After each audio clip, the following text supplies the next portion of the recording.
Good morning.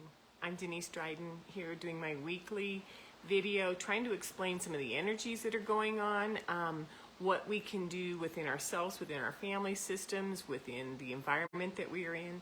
And throughout all of this, I point out some things that I'm noticing, and then I give you some tips about how to navigate through that. So today I want to talk about mastery and how it seems like we've put people on pedestals, right? We've tried to, assert them as, because of their skills or their knowledge, that they know so much more than we do, right? And that they are in their mastery, but we are not.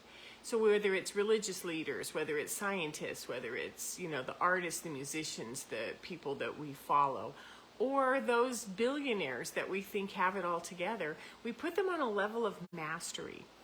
And what I want to point out is that that's on the external world, right?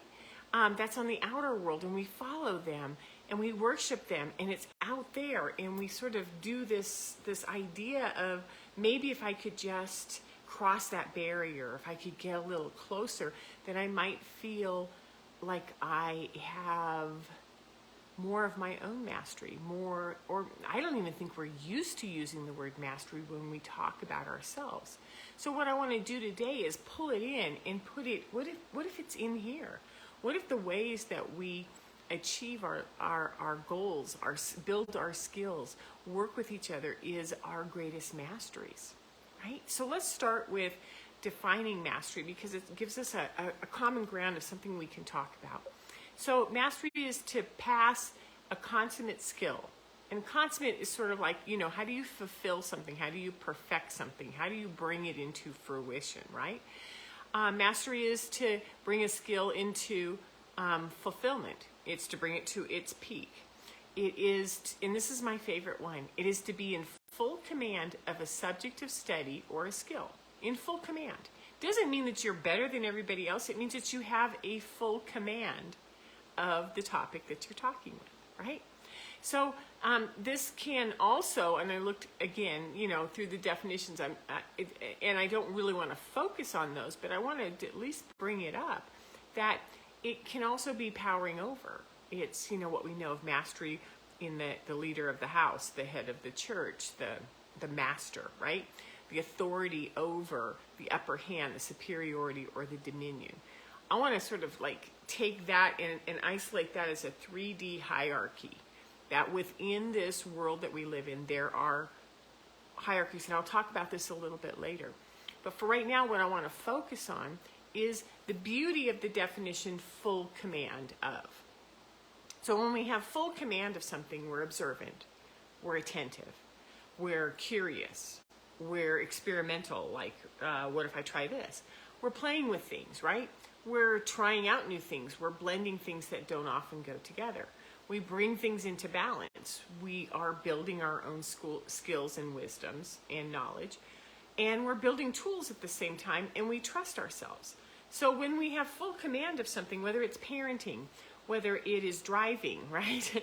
Whether it is, start to think of examples of things that we do on a daily basis. For me, it's like cooking, or what do I do with my potted flower plants? How do I write? How do I do these videos, right? And where do we come in with this observation skills, curiosity, bringing things into balance and moving them forward? Because again, if we are comparing ourselves to a hierarchical world where there are leaders and then there are followers, what happens is we put bosses and professors and government leaders and religious icons, and we hold them outside of ourselves, and we compare ourselves to them, and we forget that we were born with masteries inside of ourselves. We brought in our own version of masteries. In my book, The Indigo Assignment, the byline is to become comfortable with your masteries, right?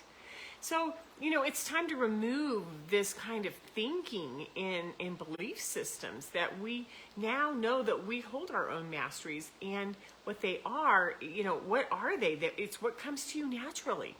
It's what helps you move in balance.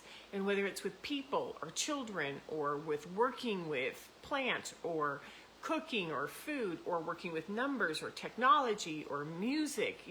It doesn't matter what it is, it's where your passion goes. That is what is the most important. Does that make sense? So where do you gravitate towards?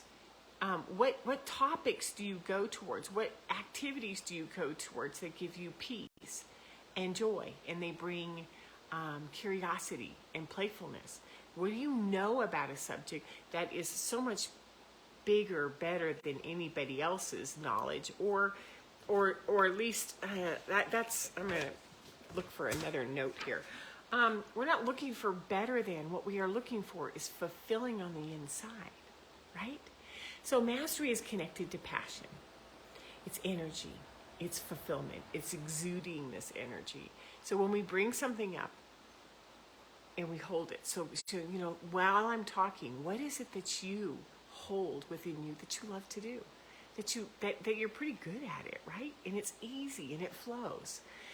Yesterday I made a huge barbecued vegetables and burger dinner, and it was the most fun thing I could think of doing all day, was to put some of my favorite foods in front of me and go, what am I going to do with these today? What would taste good? What's the best way to play with this, right?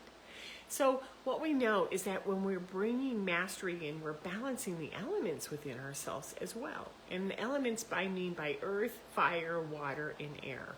The 4 core directions elements that I've talked about on several videos, so you can go back and look at those.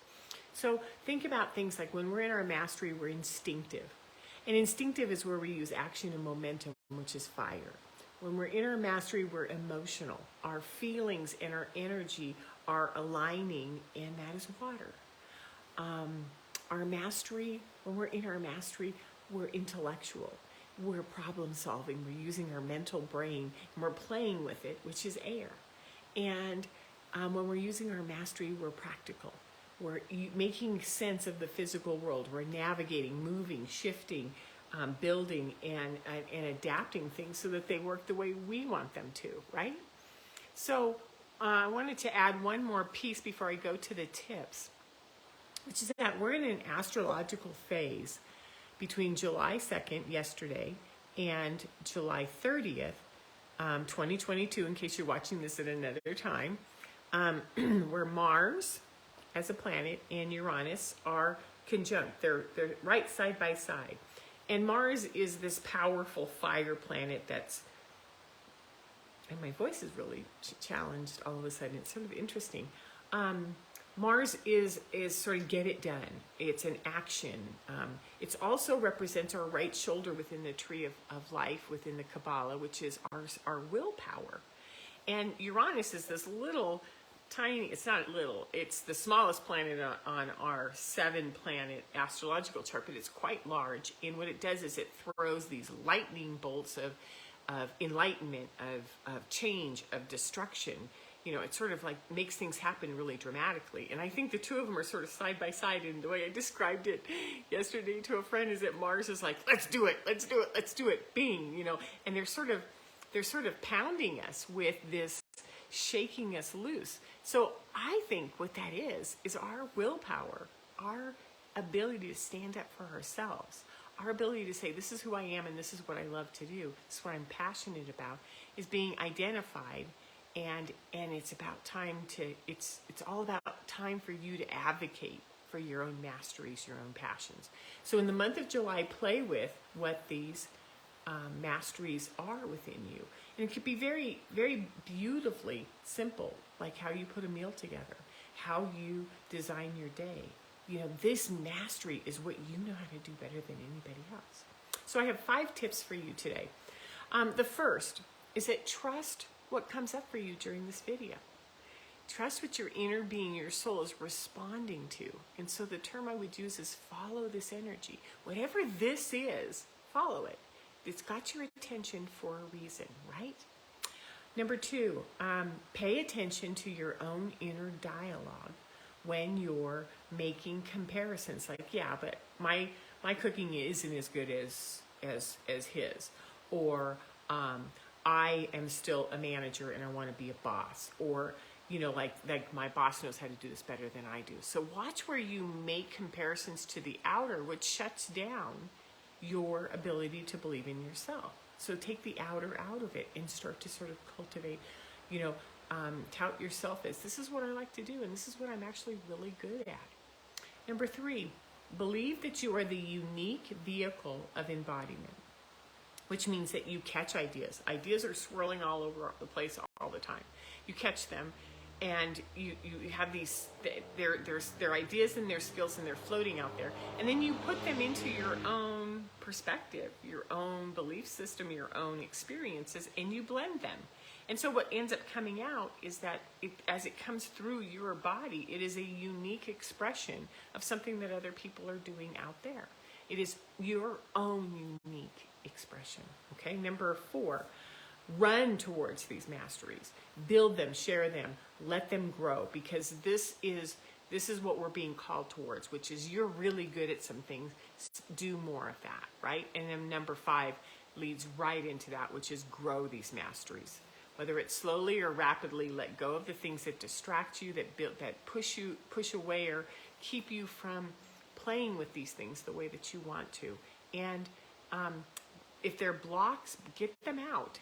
And then keep opening more energy at all times. Whether it's, hey, I really like hanging out with my kids. Start pushing away distractions from time and space, and start spending more time with your kids and being creative with what do you do with them.